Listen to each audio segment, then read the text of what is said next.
12장 최적과세론 들어가겠습니다. 논점 12-1 물품세 최적과세예요. 자, 1번 램지의 최저물품과세 원리에 관한 내용으로 옳지 않은 것 물어봤습니다. 자, 초과부담을 최소화하는 방법 맞고요. 두 번째, 과세 시 모든 상품의 소비량 감소율이 같도록 설계되어야 된다. 맞습니다. 감소량이 아니라 감소율이에요. 자, 재화간 세수에 대한 후생비용 이라고 하는 것은 초과 부담의 크기를 얘기합니다. 그 비율이 같아야 된다. 맞는 표현이고요. 필수제에 더 높은 세율을 적용해야 된다. 자, 필수제는 가격 탄력성이 낮으니까 세율은 더 높아져야 된다라는 것입니다. 양자 간의 반비례 관계. 자, 수요에 가격 탄력성이 높은 재화일수록 높은 세율을 적용해야 된다. 양자의 반비례 관계니까 낮은 세율을 적용해야겠죠.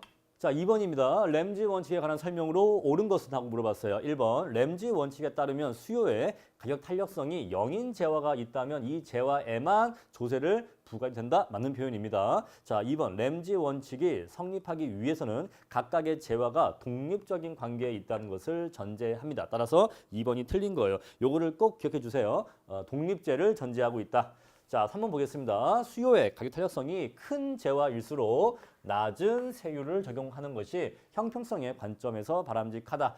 이것은 효율성의 관점에서 바람직한 겁니다. 자, 램지 원칙에 따르면 각 재화에 대해 단일 세율로 물품세를 부과한 것이 아니라 물건마다 서로 다른 차등 세율을 적용할 것을 얘기하고 있어요. 자, 필수품에는 높게 과세하는 것이 램지 원칙에 부합하고요. 사회적으로는 바람직하지 않습니다. 왜냐하면 이것은 역진적인 성격을 갖기 때문에 이렇게 부과하는 것이 사회적으로 바람직한 것도 아니고 공평성에는 위배한다는 거 참고로 알아두시면 되겠습니다. 3번 문제입니다. 여러 재화에 대한 간접세 과세를 설명하는 것으로 옳지 않은 것 물어봤습니다. 자, 램지 원칙에 따라 과세하면 초과부담의 총합을 극소화한다. 맞는 표현입니다. 수요의 가격 탄력성이 큰 재화에 대해서 상대적으로 높은 세율을 과세하면 효율성은 감소하겠죠. 왜냐하면 초과부담이 많이 생길 테니까요. 다음에 3번 보겠습니다.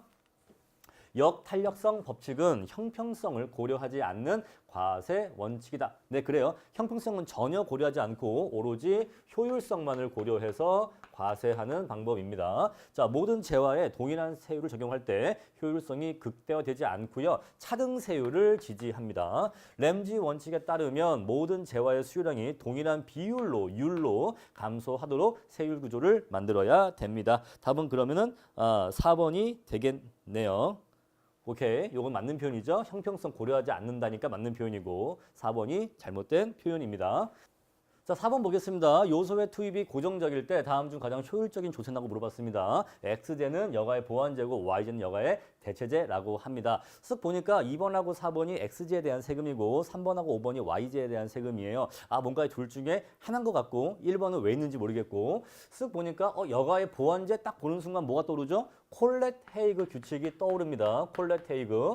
그래서 여가의 보완제에 높은 세금을 부과해야 되니까 여기 4번이 정답인 것 같다라고 하면 잘못된 거예요. 자, 이러한 오류가 왜 발생했냐면 자, 예를 봤었을 때 콜렛 헤이그가 바로 떠오르는 것이 문제였고 두 번째는 여기 맨 앞에 요소의 투입이 고정적이다. 라는 이 말의 뜻을 정확하게 이해하지 못해서 그렇습니다. 자, 여기서 요소라고 하는 것은요, 생산 요소를 의미하겠죠. 자, 가장 대표적인 생산 요소는 바로 노동입니다. 그죠? 따라서 요소의 투입이 고정적이다 라는 말은 노동 공급이 고정적이다. 노동 공급이 고정적이다라는 것을 의미해요. 자, 노동 공급이 고정적이면 어떻게 일이 발생하냐면 그래프를 그려볼게요. 자, 노동시장에서 얘가 임금이고 균형 고용량일 때 노동 공급이 고정적이다. 이 말은 LS가 이렇게 수직선이라는 걸 의미합니다. LS가 이렇게 수직선이면 노동 수요 곡선이 어떻게 나온다고 해도 여기다가 조세를 부과했었을 때 어떤 세금 부과겠죠? 근로세. 자, 근로소득세를 여기다가 이렇게 공급자나 수요자 누구한테 부과한다고 해도 초과부담 생겨요? 안 생겨요? 안 생겨요. 왜 그러죠? 자, 이 그래프가 얘는 가만히 있기 때문에 얘가 어떻게 움직인다고 해도 자, 조세 부과 전 균형 고용량과 조세 부과 후 균형 고용량이 불변이기 때문에 즉 민간의 의사결정에 교란이 생기지 않기 때문에 초과부담이 생기지 않는다는 거죠. 자, 이러한 경우에는 초과부담이 생기지 않는다 이 얘기입니다. 자, 초과부담 근로세를 부과했는데도 노동시장에서 초과부담이 생기지 않는다라는 얘기는 근로소득세가 근로소득과 그러니까 뭐죠? 노동과 여가 사이에 노동과 여가 사이에 교란을 일으킨다, 일으키지 않는다? 일으키지 않는다 이 얘기예요. 자, 노동과 여가 사이에 교란을 일으키지 않는다. 그 말은요. 여가를 고려할 필요가 있다, 없다? 없다 이 얘기예요. 근로소득세를 부과해도 노동과 여가 사이에 교란이 안 생긴다는 얘기는 여가에 대해서는 고려할 필요가 없다. 그럴 염려는 하지 말아라 라는 겁니다. 따라서 여가를 분석 범위에서 제외시키시면 되는 겁니다. 왜? 근로세를 부과했었을 때 노동과 여가가 교란되지 않아. 교란되지 않는다면 노동과 여가 사이의 교란, 괴리 문제, 왜곡 문제를 고민할 필요가 있어요, 없어요? 고민할 필요가 없어. 따라서 여가를 그냥 분석 범위에서 제외시키면 되는 겁니다. 자, 우리가 효율성을 공부할 때 두 재화만 놓고 봤었을 때 파레토 효율성 조건이 이렇게 적을 수 있죠. 이렇게 P, Y, P, X 이꼬르 MRT, X, Y 이렇게 적을 수가 있습니다. 자, 이랬을 때 두 재화에 똑같이 1 플러스 T씩 똑같이 T% 조세를 부과하나 두 재화에 똑같이 이렇게 조세를 부과한다고 해도 파레토 효율성 조건 깨집니까? 안 깨집니까? 안 깨져요. 안 깨집니다. 그죠? 왜냐하면 요 상대 가격비가 변함이 없기 때문이죠.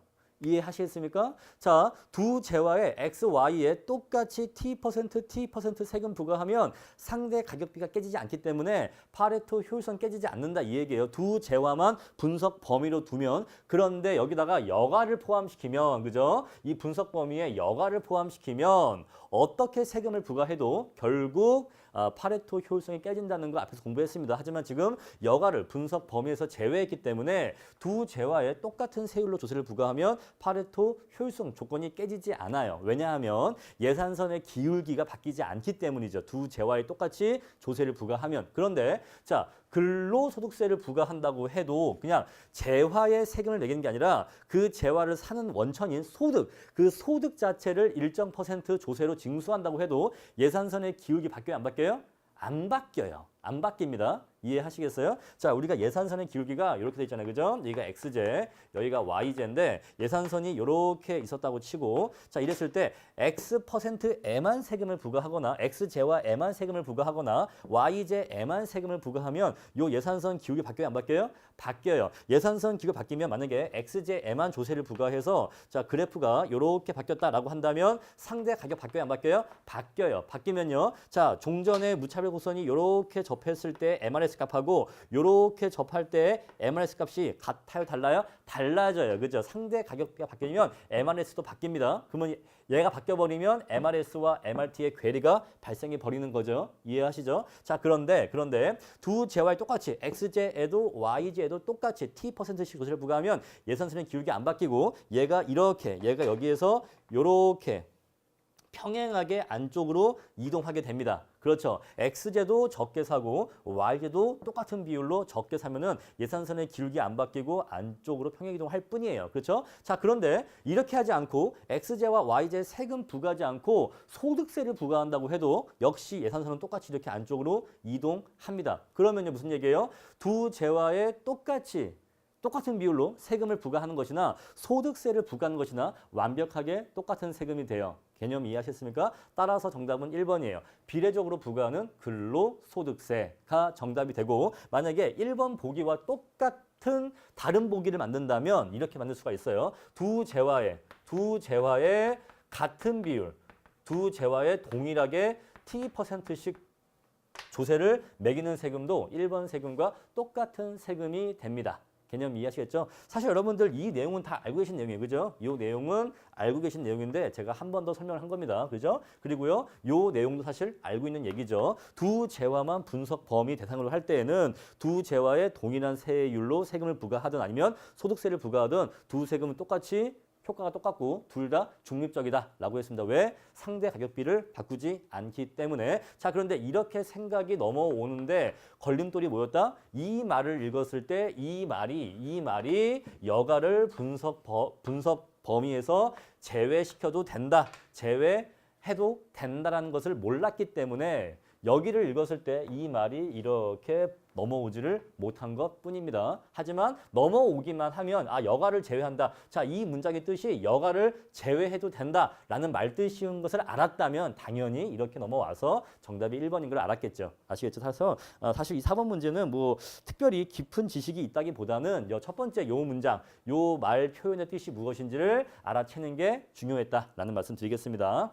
자, 5번 볼까요? 최적 물품수에 관한 설명으로 옳지 않은 것 물어봤습니다. 램지 규칙은 파레토 효율적 조세가 아닌 차선의 조세를 찾는 이론이다. 자, 최적의 조세는 원래 초과 부담이 생기지 않는 것이 최적의 조세겠지만 자, 초과 부담의 발생이 불가피하기 때문에 그렇다면은 이 불가피하게 발생하는 초과 부담을 최소한도로 줄여보자라는 개념의 접근이기 때문에 차선의 조세를 찾는 것이다 라는 말이 맞는 말이 됩니다. 2번 램지 규칙에 따르면 최적 물품세는 모든 상품의 소비량 감소량이 아니라 감소율이 같도록 부과되어야 하기 때문에 2번이 틀렸어요. 이게 량인지 율인지 잘 구분을 하셔야 됩니다. 다음에 3번 보실게요. 램지 규칙에 따르면 상품 수요의 가격 탄력성에 반비례하도록 세율을 설정하는 것이 효율적이다. 그렇습니다. 콜렛 헤이그에 따르면 여가와 보완 관계에 있는 상품에 높은 세율 부과해야겠죠. 자, 5번 과세 후 총 초과 부담을 극소화하기 위해서는 각 상품에서 거두어들이는 조세 수입의 한계 초과 부담이 조세 수입 1원당 초과 부담의 크기가 서로 같아지도록 세율을 결정해야 됩니다. 바로 그것이 램지 규칙이죠. 자, 6번 보겠습니다. 물품세에 관한 램지 규칙의 내용으로 옳지 않은 것 물어봤어요. 자, 1번 각 재화에 부과하는 물품세로부터 초래되는 초과 부담의 총합을 극소화하기 위해서는 자, 조세 수입의 한계 초과 부담이 서로 같도록 세율을 결정해야 된다. 다 알고 있는 말이고요. 자, 2번 볼게요. 조세 제도로부터 나오는 총 초과 부담을 극소화하기 위해서는 모든 상품의 수요량의 똑같은 비율의 감소가 일어나도록 세율 기조를 만들어야 된다. 맞고요. 램지 규칙이 도출되려면 각 상품이 독립적인 관계에 있다는 걸 전제해야 되고요. 모든 상품에 대해서 동일한 세율이 아니라 차등 세율입니다. 램지 규칙에 따라서 조세 체계를 구축하면 공평성을 해칠 수가 있죠. 왜냐하면 효율성만 따지는 제도이기 때문에 공평성을 해칠 수가 있습니다. 역진적인 성격을 갖게 돼요. 자, 7번 보겠습니다. 최적 물품세에 관한 설명으로 옳지 않은 것 물어봤어요. 자, 동질적인 소비자를 가정할 때 수요에 가격 탄력성에 반비례하도록 종량세를 부과하면 초과 부담 최소화 되겠죠. 자, 2번 동질적 소비자 가정할 때 최적 물품세는 모든 재화에 대해서 수요량이 동일한 비율로 감소되도록 조세를 부과해야 된다. 그래요. 3번 보시죠. 이질적인 소비자? 이제는 똑같지가 않대요. 이질적인 소비자를 가정할 때 소득의 사회적 한계 가치를 반영하여 소득이 낮은 사람들이 많이 사용하는 재화에는 낮은 세율을 적용하고 높은 사람이 적용하는 물건들은 높은 세율을 부과하는 것이 바람직하다라고 나와 있는데 자, 지금 이건 우리가 기본 강의 때 본 적이 없는 텍스트입니다. 자, 이걸 조금 설명드리려고 해요. 자, 우리가 저 앞에서 그 균등희생설을 공부할 때 이 그래프를 본 적이 있어요. 자, 모든 사람의 효용함수 이렇게 똑같이 생겼다라고 했는데 이질적이다라는 것은 사람마다 소득이 다른 상태를 얘기하는 겁니다. 어떤 사람은 부자고요. 어떤 사람은 가난해요. 그래서 자, 어떤 사람은 부자야. 그 부자여서 여기에서 뭐 한 200만 원의 소득을 얻고 있다고 합시다. 근데 어떤 사람은요. 가난해서 여기 이렇게 50, 여기서 50의 소득을 얻고 있다고 합시다. 이해하시겠죠? 자, 그랬을 때 부자한테 만약에 세금을 20 내라고 하고 가난한 사람에게도 세금을 20 내라고 했다고 칩시다. 그러면요. 자, 이 부자는 요 20의 세금을 내고 나면 이렇게 한 180 정도로 이렇게 소득이 이렇게 감소하겠죠. 자, 원래 여기서 누리고 있던 소득이었는데 세금 20을 내고 나면 이제 자신의 소득은 180으로 감소합니다. 자, 소득이 200에서 180으로 감소하면서 이 사람이 상실한 효용의 상실분의 크기가 어때요? 요만큼이죠. 세금 납부 때문에 20이라고 하는 세금 납부 때문에 이 부자가 상실한 효용의 상실분이 여기 음영 면적만큼이라고요. 이해하시겠죠? 자, 근데 이제 가난한 사람한테 세금을 20을 내게 합니다. 그러면요, 이렇게 해서 30이 되겠죠? 50의 소득에서 20의 세금을 내고 나면 30의 소득이 될 거고요. 자, 소득 50에서 세금 20을 내기 위해서 이 사람이 상실하게 되는 효용의 상실분은요, 여기 이렇게 음영 면적이 될 겁니다. 자, 똑같은 20인데, 그죠? 똑같은 20인데 부자에게는 별거 아니에요. 근데 가난한 사람에게는 엄청 큰 돈입니다. 무슨 말씀인지 이해하셨습니까? 자, 동일한 세금을 걷더라도 부자한테 거둘 때보다 가난한 사람한테 세금을 거둘 때 사회적 효용 상실분이 더욱더 크다는 얘기예요. 똑같은 돈을 걷는다 하더라도. 자, 이런 것까지 고려한다면 가급적이면 누구한테 세금을 많이 걷어겠습니까? 가급적이면 부자들이 소비하는 재화에 세금을 많이 징수해야겠죠. 반대로 가난한 사람들이 주로 소비하는 재화에는 낮은 세율을 적용해야겠죠. 이해하시겠습니까? 자, 그래서 우리가 지금까지 얘기할 때는 동질적인 소비자를 전제했기 때문에 그냥 수요의 가격 탄력성의 크기만 보고서 반비례 세율을 결정해 왔는데, 자, 그 사람들의 소득이 서로 다른 상황을 이렇게 가정한다면, 자, 이질적인 소비자 가정에서 누구는 부자고 누구는 가난한 사람이라는 이러한 상황을 전제한다면 세금을 거둘 때 기왕이면 가난한 사람들이 적게 내고 부자들이 많이 내는 세금 구조로 만드는 것이 올바르겠죠. 그래서 요 3번은 맞는 문장이 되는 겁니다. 이렇게 개념을 이해하시면 아주 쉽게 이해하실 수 있을 거예요. 4번 보겠습니다. 여가가 정상제일 때 여가와 보완 관계에 있는 재화에는 더 높은 세율을 부과해야겠죠. 4번 틀렸고요. 동질적인 소비자를 가정할 때 수요의 가격 탄력성에 반비례하는 물품세는 공평성을 저해할 수가 있죠. 왜냐하면 역진적이니까. 넘어가겠습니다. 8번 최적 물품세에 관한 설명 중 옳지 않은 것 물어봤습니다. 1번 램지 법칙에 의하면 재화의 보상 수요량이 동일한 비율로 감소되도록 모든 재화의 조세를 부과해야겠죠. 그때 세율은 차등 세율 되겠죠. 2번 어떤 재화의 보상 수요가 완전 비탄력적인 경우에는 모든 조세를 그 재화에 부과하는 것이 최적이 됩니다. 왜냐하면 초과 부담이 아예 안 생기니까. 아시겠죠? 자, 3번 이질적 소비자 경제에서 오케이 또 나오는 이질적. 자, 도출된 최저 물품세는 탄력성과 소득의 사회적 한계가치. 아까 봤던 그 그래프 그 얘기예요. 자, 이것을 고려해야 한다? 그렇죠. 고려한다. 맞죠? 자, 4번 주어진 조세 수익 목표를 달성하면서 자원 배분의 왜곡을 가져오지 않는 조세 구조이다. 자, 자원 배분의 왜곡을 가져오기는 해요. 가져오는데 그 왜곡을 최소화하는 조세인 거죠. 4번 틀렸습니다. 중립세가 아니에요.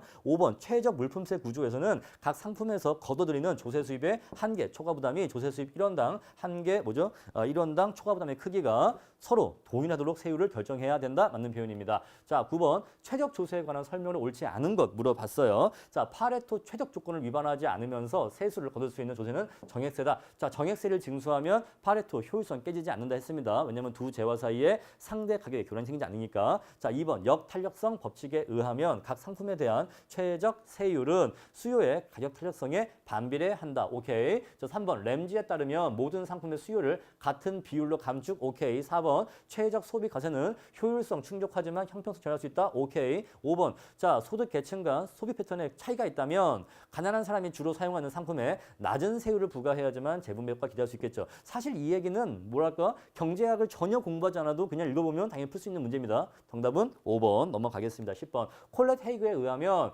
가장 적절한 과세 대상 여가의 보완제겠죠. 여기 2번 보급형 골프채 이게 여가의 보완제로 보이네요. 놀 때 쓰는 거니까. 선생님 근데 3번도 스키도 노는 거 아니에요? 선수용 스키, 선수에게 스키는 자기가 직업 생활을 하는 공구인 거죠. 뭐랄까 업무용인 거지 이것은 노는 게 아니니까 3번은 유사한 오답이 되겠습니다. 하지만 사실 이 문제는 아무도 안 틀렸겠죠. 자, 11번 콜렛 헤이그에 따르면 옳지 않은 것 물어봤습니다. 자, 1번 여가와 보완적인 상품에 더 높은 세율. 오케이. 2번 물품세가 초과 부담 가져오는 주요한 이유는 여가에 대한 직접 과세가 불가능하기 때문이야 사실에 착안하고 있다. 오케이. 3번 자, 소득세 대신에 동일한 세수를 주는 간접세를 부과하면 사회 후생이 늘어날 수 있다. 자, 여러분 콜렛 헤이그 규칙 지금 어떤 재화의 세금을 어떻게 부과하라?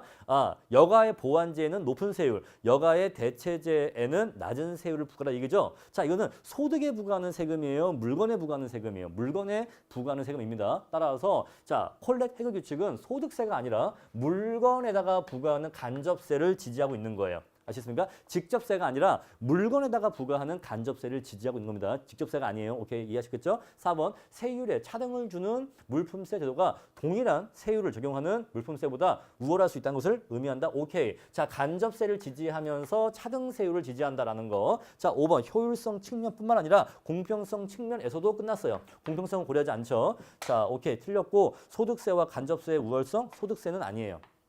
아니고 간접세의 우월성을 판단하고 있는 겁니다. 간접세가 우월하다라고 지금 말하고 있는 거예요. 12번 보겠습니다. 조세의 효율성에 관한 설명으로 옳은 것을 모두 고른 것을 물어봤어요. 자, 기어 여가를 포함한 모든 상품에 동일한 세율로 조세를 부과하면 정액세와 똑같아진다? 그렇습니다, 여러분. 자, 여가를 포함한 모든 상품에 동일한 세율로 조세를 부과하면 그것은 중립세가 돼요. 자, 정액세, 중립세 서로 같아요. 오케이, 기억 맞고 니은. 여가를 포함한 모든 상품에 동일한 세율로 조세를 부과하면 초과 부담 발생하지 않아. 기억과 니은은 같은 말이고요. 자, 디귿 볼게요. 콜렉트 핵에 따르면 소득 탄력성에 반비례하게 아니죠. 이거 아니죠. 콜렉트 헤이그는 여가의 보완제의 높은 세율을 부과하라 이 얘기니까 요거 얘기하고 머리하고 꼬리가 대응되지 않아요. 여기 지금 뒤에 말은 마치 램지 규칙 같은데 램지 규칙도 틀린 게 뭐죠? 가격 탄력성입니다, 여기가. 그래서 이중으로 틀린 지문이 되겠어요. 이중 오류예요. 자, 리을 독점 시장에서 평균 비용과 한계 비용이 동일하다라는 말은 자, 여러분 또 나왔네 이 말이 지금 또 나왔어요. 이 말 지금 무슨 말이죠? 앞에 제 10장에서 11장에서 제가 말씀드린 적이 있는데 한계 비용과 평균 비용이 동일하다. M과 A가 동일하다라고 하는 것은 A가 일정하다라는 얘기죠. A가 일정하다. 이 말은 M도 일정하다. 이 얘기예요. 둘은 일치하면서 일정하다. 이 얘기입니다. 즉 한계 비용 곡선이 수평선이다. 이 얘기입니다. 자, 한계 비용 곡선은 수평선이면서 자, 수요 곡선이 우하향하는 직선일 때 단위당 델타 T만큼의 조세를 부과하면 가격은 2분의 1 T만큼 상승한다. 맞는 표현이죠. 이거 우리 공식 외웠죠. 그래서 기역, 니은, 리을이 맞습니다. 정답은 4번이 되겠습니다. 자, 13번. 다음은 각 재화들의 가격 탄력성에 대한 분석이다. 가장 높은 세율이 부과되어야 하는 조세. 자, 램지 원칙에 의하면 수요의 가격 탄력성이 가장 작은 재화에 가장 높은 세율이 부과돼야 되니까 여기 1번 청바지에 가장 높은 세율이 부과돼야 될 것이고 스포츠카에 가장 낮은 세율이 적용돼야겠죠. 자, 넘어가겠습니다. 14번 문제 볼게요. 두 재화 A와 B의 보상 수요에 가격 탄력성 각각 3과 0.1이다. 0.3이다. 10배 차이네요. A제 가격은 1,000원이고 B제 가격은 500원이다. 자, A제 가격 10%의 세금을 부과했었을 때 B제와에는 세금을 얼마나 부과해야 되는가 물어봤습니다. 자, 여러분 가격 탄력성이 10대 1이죠. 10대 1. 자, 그러면 세율은 몇 대 몇? 세율은 반대로 1대 10이 되어야 하는 겁니다. 자, A제가 10%라면 그것의 10배가 B제화에 대한 세율이니까 B제화는 100% 세율을 적용하면 돼요. 자, 100% 세율은 무슨 말이다? 500원짜리 제화에 500원어치 세금을 부과한 겁니다. 그러면 세후 가격은 1,000원이 되겠죠. 그러니까 세금을 포함한 가격은 1,000원이 되겠죠. B제화가. 정답은 그래서 500원입니다. 자, 쉽게 푸실 수 있겠죠? 다음에 15번 문제입니다. 자, A하고 B의 가격 탄력성이 몇 대 몇이냐면 3대 1의 비율입니다. 그렇다면 세율은요, 반대로 1대 3의 비율로 적용돼야겠죠. 오케이, 답은 1대 3 끝이에요. 이렇게 해서 램지 규칙에 의해서 세율 구조 알아내시면 됩니다.